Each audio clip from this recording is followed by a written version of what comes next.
Tengan una muy bendecida mañana. Soy el pastor Narciso, quien les habla, de la Congregación Evangélica Alemana de General Ramírez, pastor de la Iglesia Evangélica del Río de la Plata. Muchas veces he escuchado las palabras necesitas convertirte. Muchas. Y también he afirmado esta verdad. Sin embargo, en el camino de la fe aprendí que la experiencia de conversión es única para cada persona. Incluso puede haber similitudes entre diferentes experiencias. Pero Dios tiene una forma especial de tratar con cada individuo. Tómate un momento. Piensa en tu vida de fe, en tu experiencia. Seguramente fue una bendición. Sin embargo, es poco probable que sea idéntico a lo que ha experimentado algún amigo tuyo en la fe. La conversión nunca es cerrada y nunca es por única vez. Cada persona seguramente ha de recordar varios momentos fuertes en donde tuvo una relación íntima con Dios. Habrá muchos otros momentos, no tan intensos pero valiosos. De hecho, vivir cada día es algo especial en nuestra relación con Dios. Por lo tanto, debemos aprender a orar. Conviérteme de nuevo, Señor. Para todos aquellos que no creen en estas palabras o que por ahí las toman como sin valor importante, quiero recordarles la experiencia de Pedro. Pedro fue educado dentro de las tradiciones judías, como adulto, con una familia entrenada y un profesional en pesca, con un trabajo firme y estable que le daba de comer. No solo a él, sino también a su familia y a sus amigos, quienes trabajaban con él. Conoció a Jesús. Se dio cuenta de que había algo único en él. Traes palabras de vida. Caminó 3 años con Jesucristo. Pero en el momento más importante, cuando más lo necesitaba, descaradamente y sin vergüenza lo negó. Dijo a quienes le llamaban amigo de Jesús, no lo conozco. Sin embargo, poco tiempo después reconoció el fracaso, lloró. Experimentó una experiencia de reconciliación con Dios. Pedro es la roca, la base de la primera comunidad. Pero no hay que confundirse. Fue un hombre que tenía muchas cuestiones, que era pecador hasta el último aliento. Es cierto, tuvo el privilegio de muy pocos. Caminó al lado de Jesús, escuchó sus palabras cada día. Otro gran ejemplo que tenemos es Saulo, también, y luego llamado y conocido por nosotros como Pablo. La de él fue una experiencia diferente. Era un hombre culto, no solo consciente de la tradición, sino un fiel seguidor de la ley. Juzgó falsas doctrinas, condenaba a muerte a los herejes o a prisión. Fue muy crítico con las enseñanzas de Jesús hasta que tuvo un encuentro personal con él, cuando el resucitado lo deja ciego. Y allí, al recuperar la vista de ser un perseguidor, se convirtió en un seguidor ferviente. Fue muy visionario. Se dio cuenta de la grandeza del mensaje del Evangelio, de la buena noticia, y los límites restringidos por la misión de Pedro, se abrieron curso en el mundo, rompiendo fronteras, incluyendo ir más allá del Imperio Romano. Pero tampoco nos equivoquemos. Él también tenía sus cuestiones y sus limitaciones. Se metió en problemas con Pedro y con otros que llevaban adelante la misión.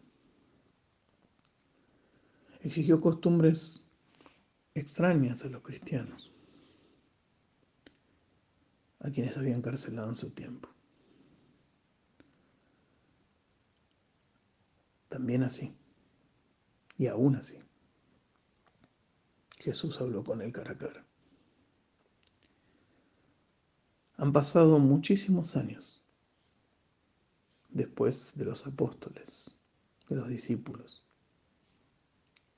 Y hoy nosotros nos regimos un versículo que me gusta muchísimo y que es la respuesta que Jesús da a Tomás cuando aparece resucitado y él la primera vez no lo ve. Jesús entonces, cuando Tomás lo reconoce porque lo ve, le dice: felices los que creen sin haber visto. Y nuestra experiencia de fe proviene de este testimonio, de los otros cristianos, de la revelación bíblica, de las reflexiones personales sobre las cosas que nos rodean. Felices son aquellos que pueden percibir la cercanía del Creador. Yo no puedo imaginar mi vida, ni la de mi familia, sin una conciencia de quién es Dios y de lo que Él quiere en nuestra vida. Me imagino lo aturdido y perdido que estaría en medio de la confusión de nuestro mundo humano. Jesús es nuestra guía, es nuestra vida. Teniendo en claro esto, puedo quizás ser más claro con las palabras bíblicas que quiero compartir.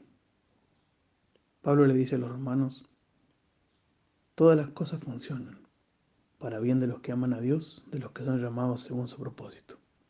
Romanos 8:28. ¿Alguien puede decir de repente: para usted, pastor? Claro que sí. ¿Para su familia también? Es fácil decirlo. Usted sirve a Dios todo el tiempo, incluso con su profesión. Yo agradezco a Dios por eso. Pero confieso que si tuviera cualquier otra labor, si fuera maestro, si fuera alguien que trabaja en la tierra, o si haría todas aquellas cosas que hice nuevamente, como cuando estudiaba,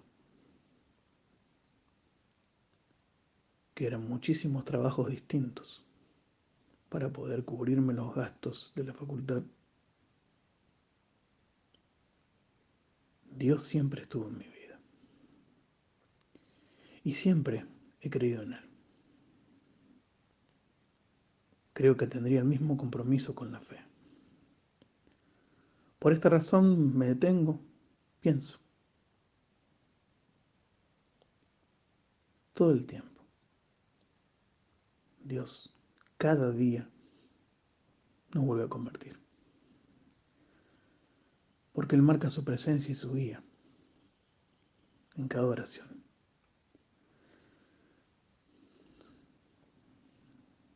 Porque cada oración termina con las mismas palabras: que Dios provea lo que es necesario. Y Él es quien continúa liderando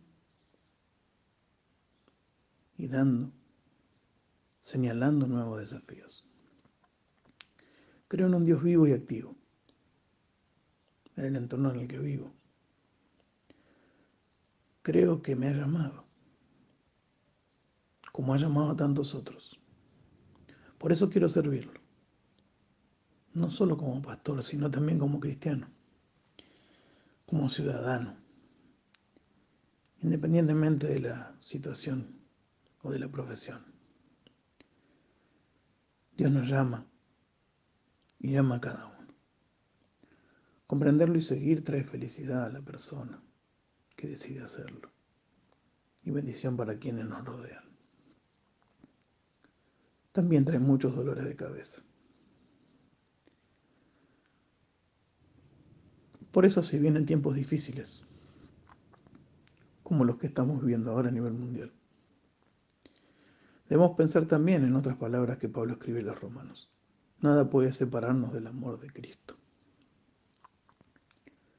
Pedro y Pablo vivieron tiempos y situaciones mucho más complicadas que nosotros. Hoy están en gloria. Han hecho caso al llamado recibido. Pescadores de personas y apóstol de los gentiles. Gracias a cada uno de sus esfuerzos, estamos aquí, viviendo nuestra fe, enfrentando cada día el desafío. Porque mañana pertenece a Dios. Lo que necesitamos es estar atentos en todo momento a nuestro llamado, que puede ser tanto la tarea de toda la vida como los pequeños desafíos en la vida cotidiana. Una palabra, una actitud, es suficiente para cambiar la vida de alguien. Sin embargo, todo comienza con nuestro encuentro personal con Jesús. Ora con fuerza y Él, a través del Espíritu, seguramente se encontrará contigo. Que Dios permanezca con vos y que Él te ayude a mantenerte firme en la fe, a pesar de que muchas veces el piso se mueva un poco. Amén. Base a lo que hemos escuchado en la reflexión sobre las actitudes de Pedro, las actitudes de Pablo, las actitudes que uno mismo tiene frente a la vida, quizás podríamos pensar juntos. Si querés, contestás, y si no, simplemente lo haces para vos. Pedro era un cabeza dura, por eso Jesús le puso la roca, porque a pesar de ser un cabeza dura, después terminó siendo un pilar. ¿Y por qué era un pilar?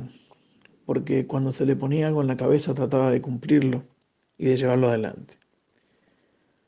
Pablo también, finalmente, cuando se le ponía una idea en la cabeza trataba de cumplirla como sea. A diferencia de Pedro, era visionario. ¿Por qué era visionario? Porque veía más allá del contexto en el que vivía.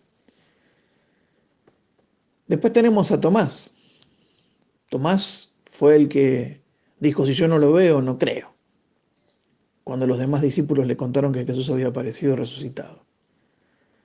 Si no le toco su costado, si no le toco sus manos lastimadas, no creo. Jesús volvió a aparecer y Tomás no sabía dónde meterse. Jesús lo llamó entonces y le dijo que lo toque y que vea. Y fue donde dijo esta frase tan hermosa, dichosos los que creen sin haber visto. ¿Qué es lo que nos toca a todos nosotros? Creemos sin ver. Creemos a partir del testimonio de los discípulos, de Pedro, de Pablo y todos los demás, y también a partir de los escritos en la Biblia. 3 personalidades te conté. Pensá cuál es la tuya. ¿Cómo te enfrentarías vos a las situaciones que te tocan vivir?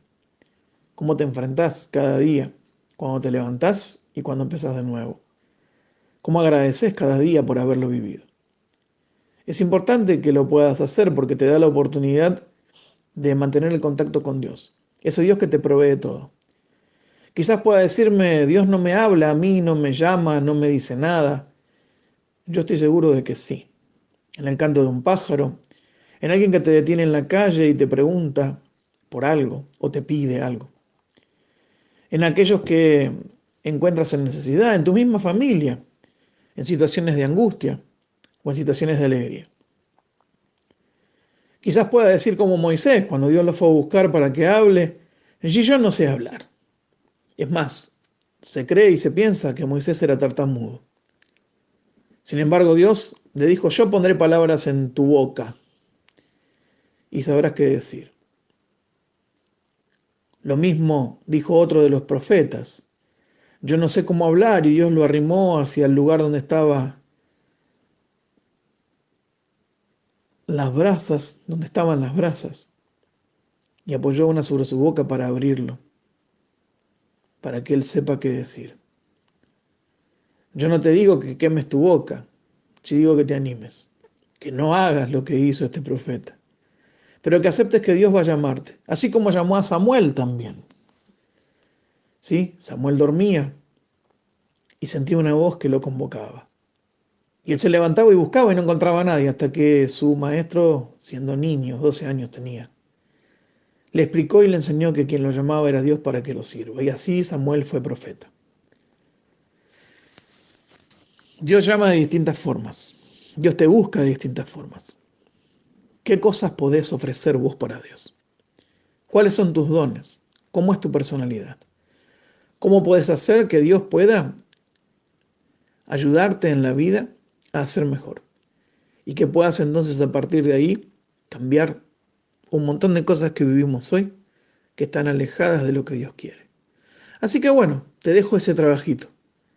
Pensá cómo es tu personalidad.